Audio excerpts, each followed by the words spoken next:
Hey everyone, welcome to a new I Do Work Here Lady video. The first story is called Karen Doesn't Like Where I Park. The store I work at has a parking lot on either side of the building, front and back. The back lot is where the employee parking is and where we also park our work vans. The front lot very rarely fills up. But last week there was some construction done to the building, so there were work trucks filling up the front lot. Also, the back door to our store had been replaced, but the auto close arm wasn't. So you have to hold the door and shut it slowly, or else it slams shut and is super loud. For the purposes of the story, I am Jason, the lady I had the entanglement with is Karen, and my boss is Scott. Sundays are my late start days, where I come in after the store has already opened to run my run route. I pulled into the back lot in my POV, wearing my uniform hoodie and polo shirt, both have the store logo on them. I also usually wear a black unmarked hat as well. So I park, and as I'm getting out of my car, the lady in the car next to me stops pulling out of her spot and rolls down her window. "Excuse me, you can't park there." "I sure can." "You sure can't." An employee just yelled at me for parking back here. "You have to go around to the front." "No, it's okay. I work here." "Then why aren't you in uniform?" I point to my shirt logo and say, "I am in uniform." "Where's your badge?" "I don't have one." "Well, the other guy was wearing one." My manager wears a tag that says manager because we all wear the same polo shirt. How am I supposed to know that? I didn't know what to say. Whatever. Your customer service sucks anyway. When I get in there, I'm telling your manager. Great, he's the one with the manager badge.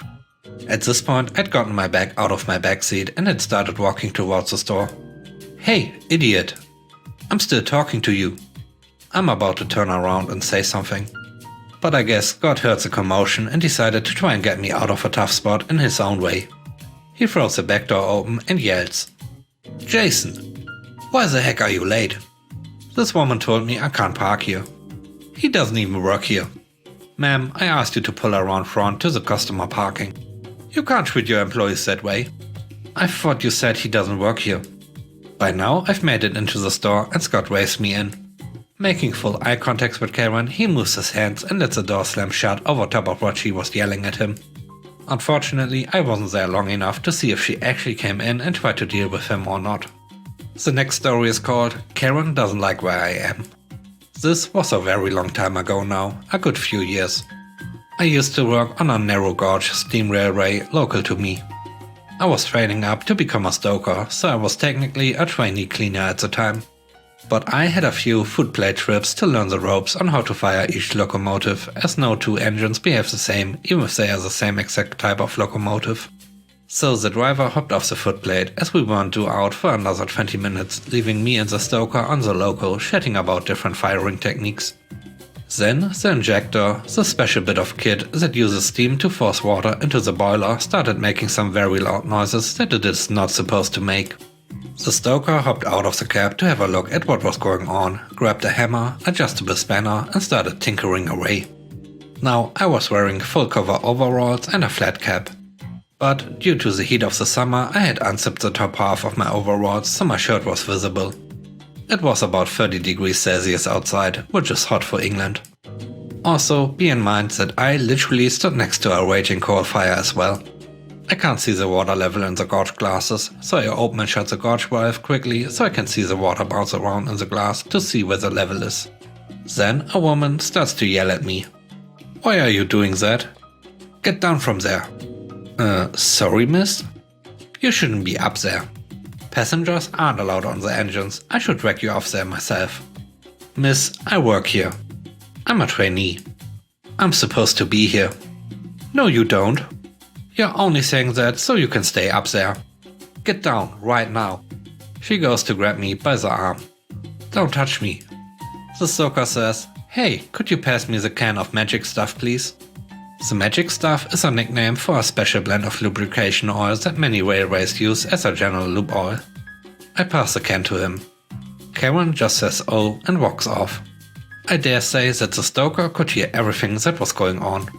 He didn't need oil to make the injector work, and there are no moving parts near the cab that would need oiling. I'm pretty sure that he only said what he did to politely shut the Karen up. The third story is called Having Fun with a Scammer. I work at a bank. One of the most common queries we get from customers is if a phone call they have received is actually from us or a scam. This happened when I had only been working at the bank for a few months. A customer came in saying he'd been getting multiple phone calls a day from the bank saying he needed to transfer money out to a safe account. So he came in to see what was actually going on. After checking records, it definitely was not us calling him. A small tip for an OP, your bank would never ask you to transfer money anywhere. I told him to stop answering the phone and just block the number. It was at this point that they tried calling him again, so we decided to have some fun. The customer answered the phone and the scammer started to spiel. He needed to go into the bank and transfer money straight away. It was urgent, but to tell us that the money was for family. The customer replied, "Well, I'm actually in the bank right now. I'll hand you the cashier and you can tell her the details." I didn't know what to expect down the other end of the phone. But after introducing myself to the scammer, who at this point was probably in a panic, they started cursing me out and telling me it was wrong for me to pretend to work for a bank. How dare I put people in danger and try to steal their money? I then pointed out that it was he in fact that was doing that, and again got, "You don't work for the bank. You are a scammer." The customer and I let him go on for another minute and then just hung up. Surprisingly, this has happened to other colleagues of mine. I don't know what the scammers think they are going to achieve at this point. The customer is obviously not going to believe from an anonymous person on the phone that the fully uniformed employee in front of them doesn't work for the bank, but who knows. Arguing back with scammers can be a bit of fun for us, especially knowing some of the damage they cause. The last story is called He Should Have Been Nicer. My dad owns and runs several car washes in and near the city I live in. I regularly help him and my mom out with stuff. The main things that I help them with though is checking a few locations after I'm done with my regular job. My current job is with a security company and I work until midnight most days and until 4 AM one day of the week. It's usually 30 or 40 minutes from the time I get off work, check the car washes and get home. One night after work I was doing the usual rounds, nothing unusual or suspicious going on. I'm supposed to be extra cautious lately, mostly because over the past few months car washes in and around our city have been getting broken into. My dad assumes it's because everyone is staying home, so they can't rob houses anymore. I get to the last location I check on the way home and do the usual routine. I drive through the automatic brush spray to make sure no one is hiding behind them or messing with the machine parts. Apparently it happened before and it scared the heck out of my dad. I can see through the touch-free bay no problem, so no need to go through there. I drive past the vacuum islands and make sure all the timer screens in the self-serve bays are on and not busted in. There's no way to get any money from the 1x2 screen, but hey, people are dumb. As I drove through the brush bay, I saw a car backed in next to one of the rack islands, but I didn't hear the vacuum running and all of the car doors were shut. That was immediately a albeit small red flag, along with the fact that there wasn't any license plate. Another car was by one of the other islands, also inside the car, but with the car running and headlights on. I kept going and checked the screens and all was good there. I decided to go and park up by the office. From there I could see the running car from my side view mirror. But shortly after they sat in the self-serve bay for a minute or so before leaving. I can access the cameras from my phone, so I pulled up the single screen view to watch the first car. After a minute or two of no activity, I called my dad to let him know what was going on. He told me to go back to the vacuums and talk to the guy. I did so, backing into the space next to him on the opposite side of the island and put it back into drive. Something my dad told me to do in case I needed to book it. The guy was in the front seat, but twisted around halfway to rummage around in the back. I put my window down and did a quiet honk, the kind to try and get someone's attention. But he didn't turn around even after a couple more times. I waited for a bit and he finally turned around. I always try to be polite and give the benefit of the doubt, so I gave a small smile, waved and motioned for him to roll down his window. He shouted what with his window still up, so I motioned again. He scoffed at me and shook his head. During this I was giving my dad a play-by-play to let him know what was happening, as well as trying to keep him from falling back asleep. Eventually the guy rolled down his window. "Hello. I noticed that you've been sitting here for a while, so I was just wondering if everything was alright. Throughout the entire conversation, the guy has an attitude and is passive-aggressive, leaning more and more towards straight-up aggressive. I'm fine, what the heck do you want? My dad was on speaker, but my phone isn't loud enough for the guy to hear him. Asked him if he's gonna vacuum. Do you plan on vacuum tonight? Or are you just decluttering? He sarcastically said, yeah, I'm at a car wash by the vacuums cause I'm not gonna vacuum. It ain't your business. I was still trying to be polite. Okay, I'm just trying to.